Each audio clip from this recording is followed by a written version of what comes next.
All right, Keith. Special baby? Special episode. You ready?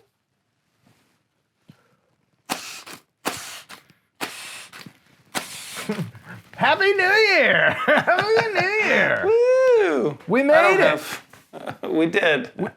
We made it through 2021 somehow, some way. Finally, to 2022, the year we're all gonna die.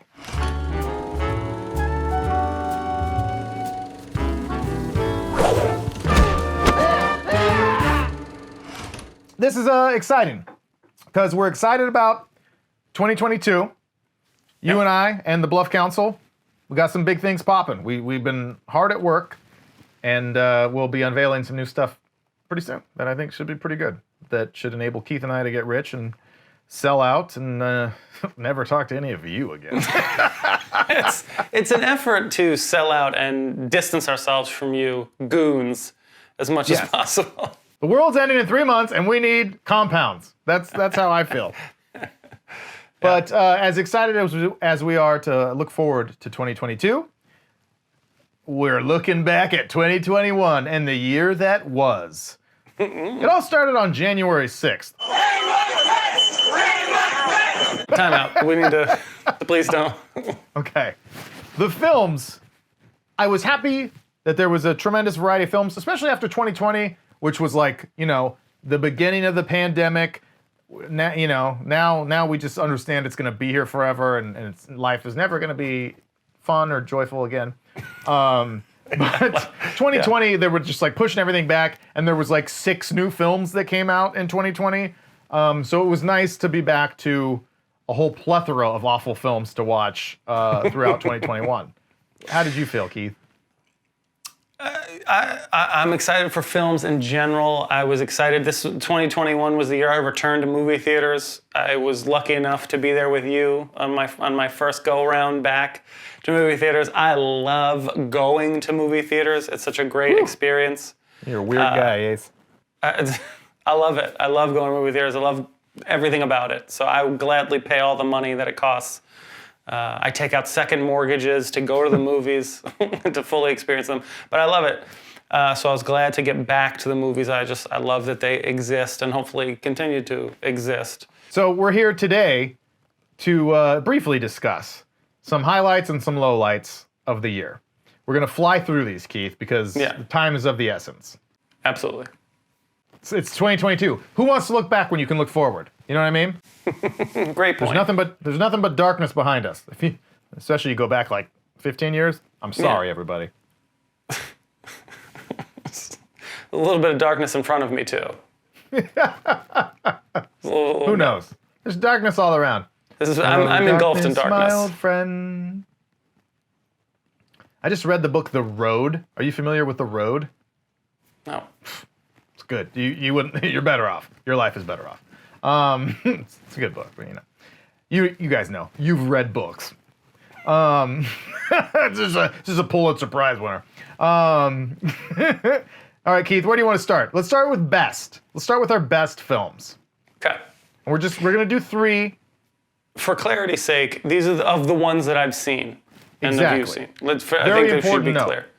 Yes, I have unfortunately not seen all the movies that came out, especially I rarely see good movies in general. So, Very true. So I am incredibly excited to hear Keith's top 3 because I feel like there's going to be at least 2 that he really didn't like because he's only seen bad movies this year. So it's a lot of fun. It's harder than you think when you only watch shitty movies. And when you only watch Warner Brothers films. Don't get love you, Warner Brothers. We're sorry. Little tease. We're sorry. Warner Brothers. But you should apologize to us too. Yes, I would like. I'm still waiting. Yeah. Let's go. So these are movies we've seen, which we both admit there's probably some key missing pieces on both of them. But we're going to start with our best. Let's start with 3. Lead the way, Toots. Toots? Babe? My third favorite movie of this year is Spider-Man. Ah! Yeah, Spider-Man. Future Best Picture nominee. Yeah, I had a great time. I just had a great time. Again, I saw it in theaters. It's a big deal for me. It was just such a fun time. It delivered fan service that everybody going into that film wanted. We got it as fans. It was just a ton of fun, even though I have a lot of problems with the writing. But it was awesome. It was fun. I loved it. It's a great time. It's a great time. Do you think it should be nominated for Best Picture? Because that's like what's the talk is right now, because there has to be 10 nominations. Absolutely not. Absolutely not. It should not be nominated for Best Picture. It should win Best Picture. Yeah. It shouldn't just be nominated. Yeah. No, it's coming. It's coming. We're going to do an Oscar show, and we're going to end up having to talk about how Spider-Man No Way Home just won Best Picture. No fucking way. And it's going to be weird. It's going to be weird. No fucking way. No way. Okay. My number three best film of the year is The French Dispatch. It's one I wanted to. I have to see it. I have to see it. I want to see it. Yep. You should Tell all me see about it. it. Directed by Wes Anderson. So, most of us have some kind of relationship with Wes Anderson up to this point in our lives. He's been making memorable and mostly very good movies for at least 20 years. A long time. And I thought this was one of his better films. I still prefer The Royal Tenenbaums and The Grand Budapest Hotel. She's been murdered, and you think I did it. To this one, but this might be number 3. I think it's incredibly unique. It's unique even by Wes Anderson standards, which is meant only complimentary. It's incredibly well written. I thought the writing stood out in such a positive way, very clever and funny, but also very touching in moments where it needed to be touching and kind of profound.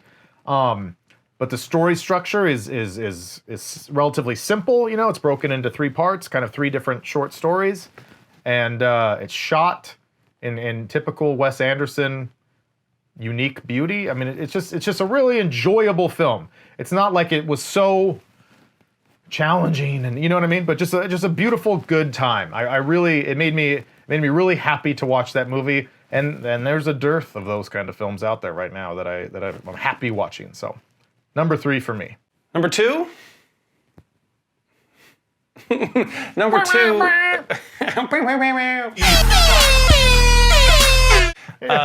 Number two for me is Don't Look Up, the Adam McKay film. Just recently came out. I do like that film, and I'm impressed by the film. The directing, I think, is so interesting. I think Adam McKay as a director is really developing a nice, unique style. He's got a real tangible voice, I think, and I like that. I like that in directors, much like Wes Anderson. I like, you see a Wes Anderson film, it's got him all over it. And I think McKay is starting to develop that, not only in his style and directing, but in the subject matter of what his films are about. Well, the handsome astronomer can come back anytime, but the yelling lady, not so much. My con about this film is that it gets a little too preachy, but and things start to focus more on the preachiness versus the story that we're telling or we're trying to follow along. I wish he straddled that line. We're not here to argue the films. I would say the preachiness is kind of the point, but there should be a balance. There should be a balance. Maybe we'll do an episode. We should do an episode. I think there should be more of a balance. My opinion, there should be more of a balance. But overall, I really enjoy the film. I really like the performances. And the best part about the film, I think, is how accurate. It really feels accurate. It feels really current and topical, and just his fingers right on the pulse.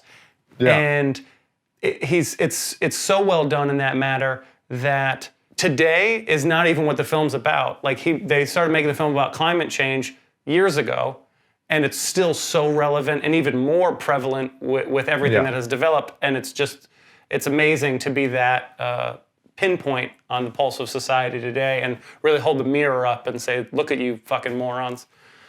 It's well done. Well done. Yeah. Yeah. Not you guys. You guys are great. It's a very good movie. It's a very good movie. I think it's my number 5. We're only doing our top 3s, but if we did 5, I think Don't Look Up would be number 5.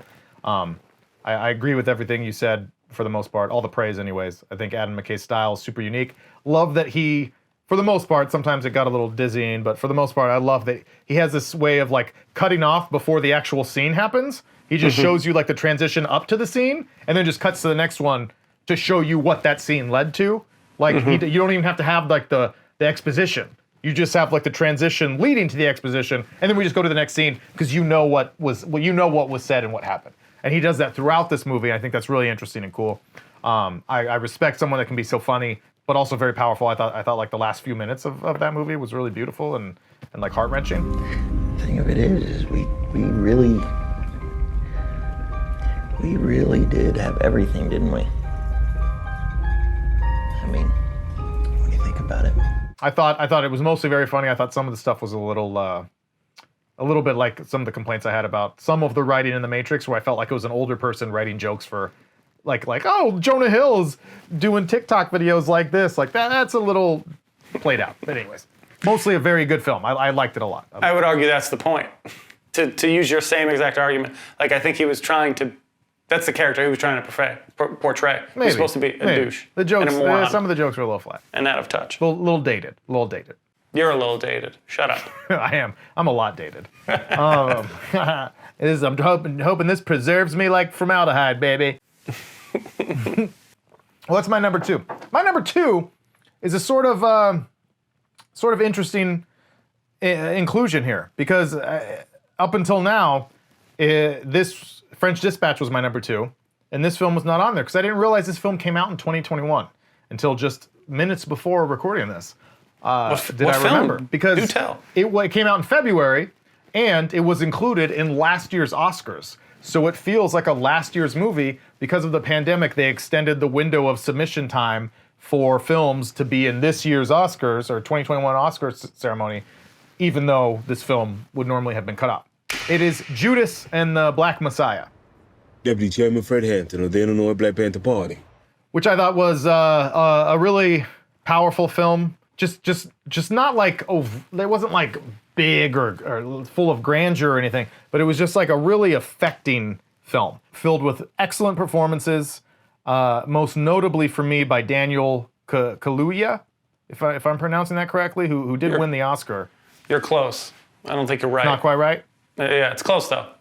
But his performance to me was like one of the better performances I've seen in years. You can murder a liberator, but you can't murder liberation. You can murder a revolutionary, but you can't murder revolution. And you can murder a freedom fighter, but you can't murder freedom. It's the kind of performance that to me can elevate a film. Not saying that this film is not like a great film, but can elevate like a pretty good film to like a great film. It's that kind of performance. Yeah, he's talented. He's super talented. Yes. So I was super moved by his performance.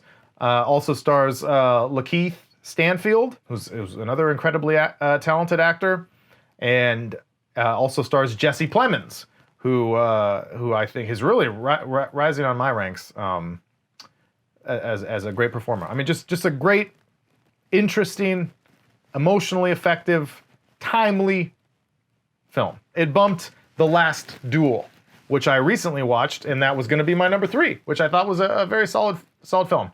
So now Last Duel is 4, Don't Look Up is 5. Judas and the Black Messiah, the number 2 best film I've seen this year. I hope you got that straight at home.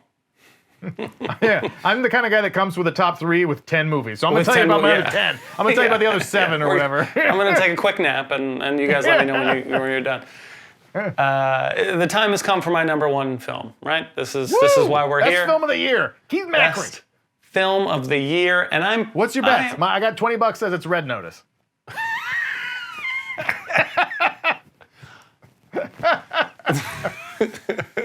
I told you already, it's Space Jam. And I'm pretty firm on this. The best film I've seen in a long time, because I don't watch many good films. Let me just say it. But I really, really liked The Harder They Fall, my number 1 film of 2021. What's Good The night, Harder They everyone. Fall? What's that? It is, it's the, for lack of a better way of saying it, the Black Cowboy movie on Netflix. Oh, no way, yeah. Yeah, it is. What I a thought surprise. It is great. It is truly, I think it's great. I think it is absolutely great. The direction I thought is phenomenal. The acting, top class. I think everybody shines. I think Jonathan Majors is going to win an Oscar at some point. Jonathan Majors is a star. Jonathan Majors is a star. Is a fucking star. Like he's good. Put him on a short list for Oscars. Maybe not this film specifically. Maybe this film specifically, but generally speaking. But Doctor Strange in the Multiverse of Madness, he's coming for that statue. He's a star. He's a star. I love your shoes. I love your hair. Oh, man. Nice nose. Thanks, man. Etc. Yeah, Kang. He's got that Kang. Yeah. When I think about actors in general, range is a big thing for me, and I think he can do a lot of things well. I think he's really talented. He's on my short list for Best Actor at some point. Like, he's gonna get it at some point. I think he deserves it. Idris Elba is fantastic in the film. Regina King. I don't want to shortchange her. Regina King is fantastic as well. Again, the cast is fantastic, and the direction. I'll say one thing about the directing I thought was awesome. There was one shot where the camera was pushing in on, I want to say it was Jonathan Majors, but it was like they were shuffling the tripod. Like, it was on a tripod, and it was like it wasn't like a smooth push in. It was, but one of the female characters was stamping a gun into the ground, and it was mimicking this. You didn't even know that was off camera until they revealed it, and it was so expertly done, such a small, unique thing, but such a nice directorial touch to feel that energy and that like strength in that moment. It was awesome. It was awesome. Nice. The film is super adult. It's super, I don't want to say gory, but there's some gore to it, and I was not expecting it, and because I'm just so used to seeing sort of watered down content, I thought it was going to be a more funny, jokey action comedy western, and it's a real fucking it's a real gut punch, nice. And it's awesome. I think it's awesome. So that to me by far the best film of this year for me. Oh, it's so exciting. Yeah. I haven't watched it yet. I saw the first trailer and was very intrigued and just never got around to watching it. So you should make some time for it. Make some time for it. Keith, teaching me something. Yeah. Get a pen and paper out. My number one best film of the year is also a Western, and it can also be found on Netflix. Oh, I know what it is. And it is called The Power of the Dog. Yeah. Doctor Strange 3. Yeah. It's the movie that stayed with me the longest after I watched it this year, which I generally appreciate. A film that I'm thinking about that night after I watch it, and then I'm thinking about it when I wake up, and then off and on for the next week, I'm thinking about it, and I'm working it out in my head, and I really liked it. I think it is beautifully simple, and it is beautifully shot. It does a lot of things very subtly that are unexpected. It weaves in ways that you don't expect. It sets you up to feel one way and doesn't do that. I don't want to spoil anything. It's just an overused term is I think Hitchcockian. I think there's a real Hitchcock vibe to this film that is high praise. Yeah, I mean it. It's just incredibly you're just uneasy the whole time. I love unease in a film.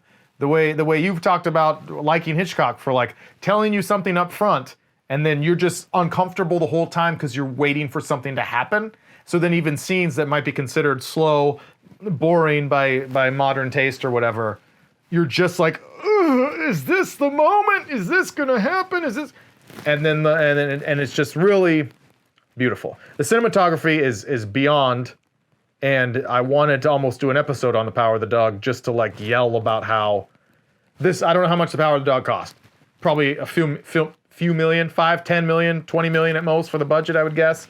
And you put that up next to any movie that has a $200 million budget, and it's because special effects and CGI have gone so far beyond the pale. Now a movie like this that is just shot on location with like beautiful natural views looks so much more impressive and so much richer, and the landscape is gorgeous. It's not entirely unlike Nomadland, which won Best Picture last year, which is just these beautiful natural locations. Like that shit is more impressive now than these green screen created fake worlds. So the cinematography, I expect that to win best cinematography at the Oscars. It's a great film. Another film I need to check out. Have not seen it. You're gonna hate it, but I hope you check it out. Who would have thought at home that our two best films of the year would be westerns? And Netflix movies. I would have thought neither for both of those. Yeah, crazy. Crazy. Hey, look at us. Look at us. Huh? Who would have thought? Not me. All right, Keith. We're moving super slow. This is going to be a 45-minute episode. No, this is we were aiming for 10 minutes. What do you think my 3 worst movies are? Just real quick. Well, I hope in no particular order. I bet we have the same number 1. Okay. And I'm gonna say Mortal Kombat is one of your 3. Okay. That is what we got. And then there could just be a flyer in there. I don't know. But I would say Mortal Kombat. I feel like you hated the most. Okay. So I'll say we do have the same number 1, and I'll say that I think Godzilla vs. Kong is probably in yours. Damn. but I'm not sure. So I'll start with my number 3 worst film of 2021. I'm not sure what it is. I know my 1 and 2. There's a lot of competition for number 3. So I'm just going to go with my gut, which is right now, which is Mortal Kombat. So you're right. I love being right. I thought Mortal Kombat was just an abomination. It was so bad, even for a film about a 25-year-old, 30-year-old video game. It was corny at the time. Like I didn't expect much, but they didn't give me anything. Yeah. And I'm just so sad about it. I'm really I was torn between this and Red Notice. Red Notice was also possibly number 3. Yeah. But somehow I have 3 films worse than Red Notice. Red Notice. Including Mortal Kombat. Red Notice is brutal. I think there's one overarching theme with this worst list, and I think you at home will pick up on that in just a second. But you too are right. My worst number 3 film is Godzilla vs. Kong. That movie is an abomination. Like that movie is awful. That movie is fucking awful. That movie is awful. Yeah. I think Godzilla vs. Kong is probably my number 5. It's probably my number 5 worst after Mortal Kombat and Red Notice. Yeah, Red Notice was 4. Yeah. But So I had to watch stick the with reviews. the You can see theme. Mortal Kombat and Godzilla vs. Kong. We've done full episodes on those. Full, robust episodes. And Red Notice. My number 2, I hate to say it, The Matrix Resurrections. Yeah, this is going to be redundant. Here we go. My number 2 is my 2 is Matrix. The Matrix was number 1. I hate it. It's almost number 1. It was really close, which I would have never thought possible. Yeah. That movie, it's like they tried to make a bad movie and they succeeded. Unless they intentionally tried. Unless Lana Wachowski was trolling all of us, which I give her a 10% chance that she was. Fingers crossed. But if she wasn't, it's fucking awful. Yeah. And I think I told you this off camera. It's made more awful by the fact that it should be the best. It's like I expect Godzilla vs. Kong to be stupid. I expect Red Notice to be stupid. I expect Mortal Kombat to be stupid. I expect our number 1 to be stupid.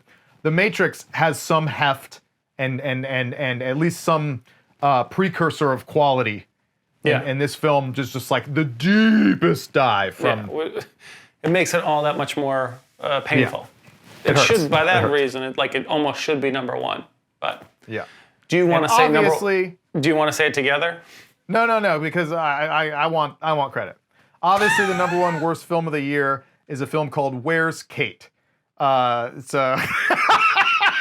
You know what? You're right, Edward, and I never doubted you for a second. I mean, there was even some talk of a murder, rape, suicide situation. How long? I've been waiting all day. I've been waiting all day. How long? You've been working on that? I'm just kidding. Where's Kate is great. Keith made a very good short film. It's winning awards everywhere. Clearly, I'm just bitter and jealous because I'm not in it, because he decided to shoot it in the middle of a pandemic and he wouldn't fly us out from fucking California. You didn't come to my wedding. Yeah. It was the height of the pandemic, you guys. This was before we knew it was all a hoax. Thanks, Joe Rogan. The worst film of the year is Space Jam. It's fucking Space Jam. New legacy. It's they killed off Bugs Bunny, then they brought him back like just for 30 seconds. It's pure anarchy. There's a character called Algae Rhythm. Like it just stop it. Computer animated when he doesn't even need to be. Like what the fuck? That movie is. I went back and rewatched just a little bit of our episode the other day, and I was just like, these are great points. This film is so geniuses. bad. Yeah. It might be the worst film of all time. Yes. Yeah. Yeah. I would put it. I can't think of, in terms of something with that level of budget and just like force behind it, because I'm sure there's like independent films that just get buried, but like that film had no reason to fail. That film has no reason, no excuse to fail when you reach that certain level, and it is atrocious. It's hard to watch. It is hard to watch. It's insulting. It is insulting. It insults you. It insults anyone that watches it. It insults everyone. It is so bad. Space Jam. It's not about basketball, and it's not in space. What are we doing? Guys, what are we doing? It took 9 writers to make it sound like everything he says is a motivational speech. It's the worst film ever, guys. It's arguably the worst film ever. It's really bad. It's really bad. All right, Keith. Anything else you want to say about... I want to say, just as an aside, as an addendum, I haven't seen Licorice Pizza yet, and that's my favorite director. You know, I've been trying to see a lot of great films here at the end of the year. I've been trying to cram them in, but, you know, Licorice Pizza, Paul Thomas Anderson, I would guess that would crack my top 3, maybe. Haven't seen The Green Knight, which is another film I've been really excited about that I think looks really cool. And my worst movies of the year don't include at least 2 that I turned off. I've turned off several, but I turned off Reminiscence, the Hugh Jackman film. I still want to see it. I still want to see it. I think it's good. I think it's going to be good. I wanted to turn it off 3 times before I did, and all of this was in the first 12 minutes, where I was like, oh, this is, like, it takes a lot. It takes a lot to just lose me. Like, to the point, you know, it might be like, oh yeah, this movie's not very good. But to be like, oh, okay, like this is not it. To do that 3 times before I actually like look at Monique and go, okay, let's turn this off. You throw in the towel. That movie was just like every 2 minutes, turn it off. And then we also turned off Annette, which was an Amazon film starring Adam Driver and Marion Cotillard, which was like just a surreal, like literally like stops making sense, and was so, I mean, my God, I'm pretentious and I love pretension. And this film was so pretentious and like so, thought it was so amazing. Like, I don't know, I'm sorry. Like, there was, the first scene was great, but it was so weird. I'd love you to watch it because I'd feel like you would just have, like your head would explode. And we're rooting for that to happen. I did not see this film, but I'm willing to bet that it would be one of the worst movies of the year. Old, from our good buddy M. Night Shyamalan. I have a feeling from what I've like read about it or seen about it, like it sounds like it's awful. It sounds like it's awful. I'm sure it's not good. I'll say that there were a number of very enjoyable documentaries the past year. If this was eligible for our list, it would have easily been number 1. The most special, unique, powerful viewing experience I had this year was the Beatles Get Back. The 3-part series. You're not even aware of it? Oh, Keith, you son of a bitch. This is offensive. How could you be surprised? I'm a little surprised. It was a cultural, God damn, Keith, get on social media. Something is a huge moment. It's a Disney Plus. Peter Jackson, director of Lord of the Rings, put together a 3-part documentary series, which is why it wasn't included on my list, about it's all found footage of the Beatles recording like their final album, and it's phenomenal. And it's 8 hours long, so it's like it's a lot. But it's like even if you don't love the Beatles, like I don't love the Beatles, like I love them, but I don't love them. Sounds like but you it's love 'em. like it's just incredibly powerful. It's an incredibly powerful look at the inner workings of like creative geniuses and the way that they're working together. And then anyone, even people again who don't like love the Beatles or they're not your favorite band, you have some knowledge because they're such cultural icons of like their general story. And so you get all of this filled in and you really get this intimate look at like, you feel the whole time like you shouldn't be there. Like it's just like unfettered access that leads up to their final show, their final live show they ever played together on the roof of their studio. And it's just phenomenal. And it was unlike anything I've seen in years. Like it was the film event of the year, but it's not really a film, so. If you want to take a look at behind the scenes of creative geniuses, just follow me and Everham. Still fucking Boner Jams. It's my fantasy football name. Sponer James 03. Yeah. Clever. Let's toast to the new year, Keith. I got a little bottle of Fernet Blanca. I have water. I have some water in this Yeti. This one, the OGs know. The OGs know. Kevin knows about Fernet. He does. This is to you, Kevin. Hey. To 2022. Leave my and friend to out of Keith, this. And to the Bluff Council. To the Bluff Council and to all of you. We got some good things happening. Stick with us. Salud. Salute. Yeah. It's a little chunky. There's chunks in here. The guy I bought this from was like an old liquor store, and he's like, we don't have that. And I was like, ah. And he made me sat there for like 20 minutes, and he went in the back room and came out with these like dusty ass bottles. I don't know if it's possible for this to go bad, but I've drinking the whole thing, and I feel like it might be bad. Have you seen the SNL sketch Ham and Bubbly? If you enjoy cozy atmosphere, excellent service, and healthy servings of pig meat accompanied by sparkling wines, you'll love Ham and Bubbly. I feel like we should come up with names for our viewers. Like Beyonce has like the Beehive, right? Yeah. So I have two names to run by you. Council members. Okay. And Bluffers. Bluffer? Yeah, Bluffers. Yeah, I think Bluffers. Because it sounds like Fluffers. Yeah. Because you guys like keep our dick.